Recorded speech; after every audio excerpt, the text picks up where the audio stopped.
Registration form तैयार करेंगे HTML और CSS की हेल्प से। तो सबसे पहले हम अपना VS कोड ओपन कर लेते हैं और उसके बाद हम यहाँ पे एक फाइल क्रिएट करेंगे। उससे पहले आप चैनल को सब्सक्राइब करना ना भूलें। तो हम पहले अपना VS कोड ओपन करते हैं और VS कोड ओपन करने के बाद हम यहाँ पे फाइल क्रिएट करेंगे, न्यू फाइल में जाके हम लिखेंगे form.html। ओके, और ये हम इसको डेस्कटॉप पे सेव कर लेते हैं। ओके, डेस्कटॉप पे सेव करने के बाद हम यहाँ पे आप कोड स्टार्ट करेंगे। तो आपको बता दूं, हम shift 1 और इंटर प्रेस करने से आपको VS कोड HTML का टैग प्रोवाइड कर देगा, जो कि आपको लिखने की जरूरत नहीं होगी। तो सबसे पहले हम टाइटल में डॉक्यूमेंट को हटा के रजिस्ट्रेशन फॉर्म लिखते हैं, रजिस्ट्रेशन फॉर्म। ओके, और उसके बाद हम बॉडी में आ जाते हैं अपना कोड लिखने के लिए। पहले हम HTML कोड लिखेंगे, उसके बाद हम अपना CSS कोड लिखेंगे। तो HTML कोड लिखने के लिए हम बॉडी में ही लिखते हैं, ठीक है। तो पहले हम H2 टैग, आपको बता दूं HTML के अंदर है टोटल H1 से लेके H6 तक टैग रहते हैं, हेडिंग टैग, जिसमें से हमारा लार्जेस्ट हेडिंग टैग H1 है और स्मॉलेस्ट हेडिंग टैग आपका H6 है।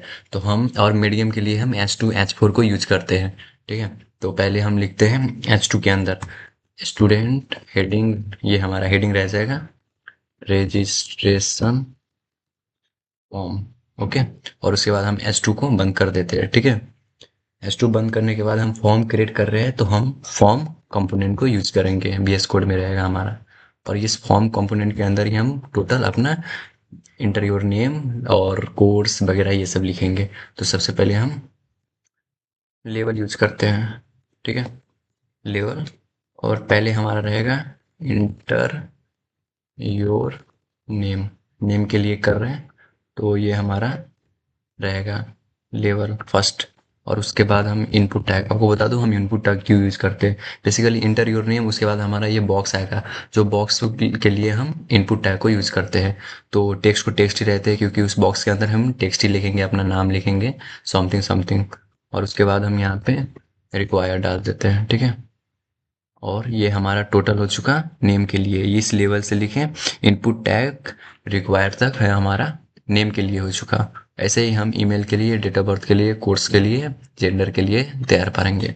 तो हम लेवल 4 ईमेल के लिए हम करते हैं, ठीक है, ईमेल।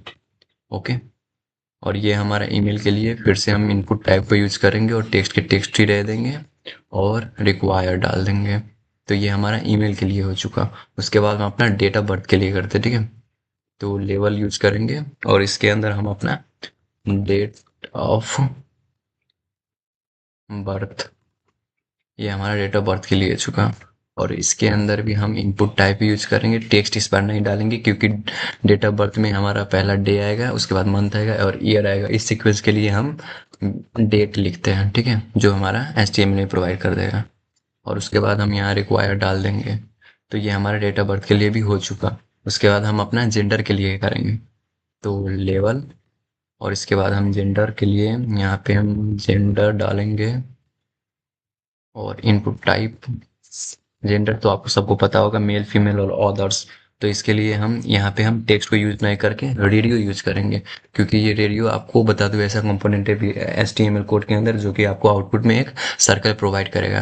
तो इसलिए हम रेडियो कंपोनेंट को यूज करते हैं, ठीक है। उसके बाद हमारा ये नेम हो जाएगा, नेम में हम जेंडर डालेंगे, सॉरी, जेंडर। उसके बाद हम यहाँ पे रिक्वायर डाल सकते हैं, नहीं रिक्वायर नहीं डालते, हम इस बार मेल डालेंगे, क्योंकि हमारा जेंडर, तो इसको हम कॉपी कर लेते हैं। कॉपी करने के बाद हम इसको पेस्ट करेंगे और यहाँ पे हम फीमेल डालेंगे, फीमेल। और यहाँ पे हम ऑदर्स डालेंगे, ऑदर्स। तो ये हमारे जेंडर के लिए भी कंप्लीट होगा। और उसके बाद हम कोर्स के लिए प्रोवाइड करते हैं, ठीक है। तो हम कोर्स के लिए करते हैं, अब लिए हम सेम लेवल खोलते हैं यहाँ पे। तो हम लेवल को खोल देते हैं और यहाँ पे हम कोर्स लिखेंगे, कोई वो जैसे कोर्स, ठीक है। उसके बाद हम सिलेक्ट कंपोनेंट यूज करेंगे, कि कोर्स में हमें BCA BBA और जो भी डालना होगा, तो हम उसको ऑप्शन की तरह डालेंगे, जो मैं आउटपुट में आपको दिखाऊंगा, ठीक है। तो हम सिलेक्ट, इसको हम हटा देते हैं, इसको हमें काम नहीं है, नेम ID। और सिलेक्ट के अंदर हम लिखेंगे, सिलेक्ट के अंदर यहाँ पे हम ऑप्शन टैग यूज करेंगे। ऑप्शन टैग बता दो आपको, बेसिकली हमें कोई भी ऑप्शन को चूज करने के लिए ये कंपोनेंट को HTML कोड के अंदर यूज किया जाता है। तो हम पहले फर्स्ट में हम BCA डालते हैं और उसके बाद हम इसको कॉपी कर लेते हैं सी, और इसको हम तीन ऑप्शन डालेंगे, एक BCA और एक BBA और एक BTech डाल देंगे, ठीक है। BTech, तो ये हमारा हो चुका कोर्स के लिए भी है। अब हम एक एड्रेस के लिए डालेंगे, ठीक है। तो हम पहले इस सिलेक्ट ऑप्शन को बंद कर देते हैं और उसके बाद हम एक और लेवल खोलेंगे for address, level for address, okay. तो उसके बाद हम टेक्स्ट एरिया एक कंपोनेंट का यूज करेंगे। टेक्स्ट एरिया आपको बता दूं कि वो एक बॉक्स प्रोवाइड करता है जो आप बड़ा भी कर सकते हैं आउटपुट में और छोटा भी कर सकते हैं, इसलिए हमने टेक्स्ट एरिया को यूज किया जाता है इसमें HTML कोड के अंदर। इसको भी हम हटा देते हैं, हम नहीं। तो टेक्स्ट एरिया के अंदर हम रोज को डिफाइन करेंगे, रोज जो हम ट्री डालेंगे। रोज को डिफाइन करने के बाद एक, उसके बाद हम एक बटन डिफाइन करते हैं जो सबमिट रहेगा हमारा बटन, और यहाँ पे हम इसको टाइप डाल देते हैं सबमिट, सबमिट, सबमिट, ओके। और ये हमारा रजिस्टर हो जाएगा, रजिस्टर। तो ये हमारा HTML कोड पूरा तरह से तैयार हो चुका है। उसके बाद हम CSS कोड की तरफ बढ़ेंगे। सो हो चुका है, उसके बाद हम CSS कोड की तरफ बढ़ते हैं। तो CSS कोड लिखने के लिए हम एच हेड के नीचे और बॉडी के ऊपर लिखते हैं, जो कि हम स्टाइल कंपोनेंट में ऑलरेडी लिखेंगे, ठीक है। स्टाइल कंपोनेंट, उसके बाद हम अपना CSS कोड स्टार्ट करते हैं। तो पहले हम बॉडी को डिजाइन कर लेते हैं। बॉडी को डिजाइन करते हैं, फॉन्ट फैमिली हम डाल देंगे एरियल, सॉरी, फॉन्ट फैमिली हम एरियल डालते हैं। और उसके बाद हम मार्जिन 40 पिक्सल डाल देंगे, मार्जिन 40 पिक्सल, ठीक है। और उसके बाद हम इसको बंद कर देते हैं और H2 को डिजाइन करेंगे। H2 को डिजाइन करने के लिए टेक्स्ट अलाइन को हम यूज करेंगे, जो कि हमें सेंटर में, जैसे कि H2 में हमने स्टूडेंट रजिस्ट्रेशन फॉर्म लिखा जो हमें सेंटर में चाहिए, तो इसलिए हम इसको सेंटर कर देंगे। तो ये हमारा H2 भी हो चुका। और उसके बाद हम फॉर्म डालते हैं, फॉर्म को विथ, सॉरी सॉरी, विथ हम डाल देते हैं 300 पिक्सल, ठीक है। और उसके बाद हम यहाँ पे मार्जिन डाल देंगे ऑटो, मार्जिन ऑटो। तो इसको भी हम बंद कर देते हैं और उसके बाद हम लेवल में आ जाते हैं। स्टेप बाय स्टेप आपको इसको डिजाइन करना पड़ेगा, हर एक को डिजाइन करना पड़ेगा, नहीं तो आपका आउटपुट उतना अच्छा नहीं आएगा।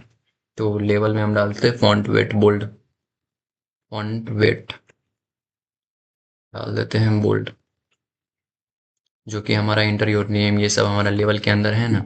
जैसे कि ये लेवल के अंदर ईमेल है और लेवल के अंदर डेट ऑफ बर्थ है, ये हमें बोल्ड में चाहिए, इसलिए हम लेवल को डिजाइन कर रहे हैं। फॉन्ट वेट इसको बोल्ड हमने डाला है। और उसके बाद हमारा इनपुट कॉमा एक साथ ही कर देते हैं हम, सेलेक्ट और टेक्स्ट एरिया, इन तीनों को एक साथ ही हम डिजाइन कर देते हैं। इन तीनों के लिए विड्थ हम डालते हैं 100%, ओके। और उसके बाद हम पैडिंग 6 पिक्सल, 6 पिक्सल, ठीक है। और उसके बाद हम मार्जिन डाल देते हैं, मार्जिन डालेंगे हम 5 पिक्सल, 0 10 पिक्सल, ओके। और उसके बाद हम मार्ज, अब बटन की तरफ बढ़ते हैं। बटन, तो बटन को डिजाइन करते विथ इसका भी 100% डाल देते हैं, 100%। और उसके बाद पैडिंग डालते हैं 8 पिक्सल। उसके बाद हम बैकग्राउंड कलर डालेंगे, ग्रीन डाल देते हैं, ठीक है। उसके बाद हमारा नॉर्मल कलर रहेगा वाइट, वाइट, ठीक है। और उसके बाद हमारा बॉर्डर नॉन डाल देते हैं, बॉर्डर नॉन। और उसके बाद ये हमारा टोटली CSS कोड भी हो चुका। उसके बाद हम आउटपुट की तरफ बढ़ते हैं। तो आप देख सकते हैं ये हमारा टोटली CSS कोड और ये हमारा HTML कोड हो चुका। और हम आउटपुट की तरफ बढ़ेंगे अभी, आउटपुट चेक करते हैं। तो हम रन करते हैं स्टार्ट डिबगिंग, स्टार्ट डिबगिंग करने के बाद ये हमारा रजिस्ट्रेशन फॉर्म तैयार हो चुका। H2 में हमने सेंटर को अलाइन किया था, आप देख सकते हैं CSS कोड में। इनपुट टाइप हमने इस बॉक्स को प्रोवाइड करने के लिए इनपुट टाइप फंक्शन को यूज़ किया था, कंपोनेंट को सॉरी। और हमने डेट ऑफ बर्थ में टेक्स्ट को हटाया था और डेट को डाला था, क्योंकि हमें ये मंथ, डे और ईयर एक साथ ही चाहिए था, इसलिए हमने टेक्स्ट को हटा के डे को डाला था। और रेडियो कंपोनेंट का हमने इस सर्कल को लाने के लिए रेडियो कंपोनेंट को यूज़ किया था। और आप जा सकते हैं तो कोर्स में देख सकते हैं हमने BCA सॉरी ऑप्शन को यूज किया था। ये हमारा अदर्स आ चुका है, सॉरी ये हमें कोड में देखना पड़ेगा ये। और टेक्स्ट एरिया को हमने यूज किया था, क्योंकि आप जब भी इसको आउटपुट में ही बड़ा कर सकते हैं और छोटा भी कर सकते हैं, इसलिए हमने टेक्स्ट एरिया को यूज किया था। तो बेसिकली ये हमारा रजिस्ट्रेशन फॉर्म तैयार हो चुका।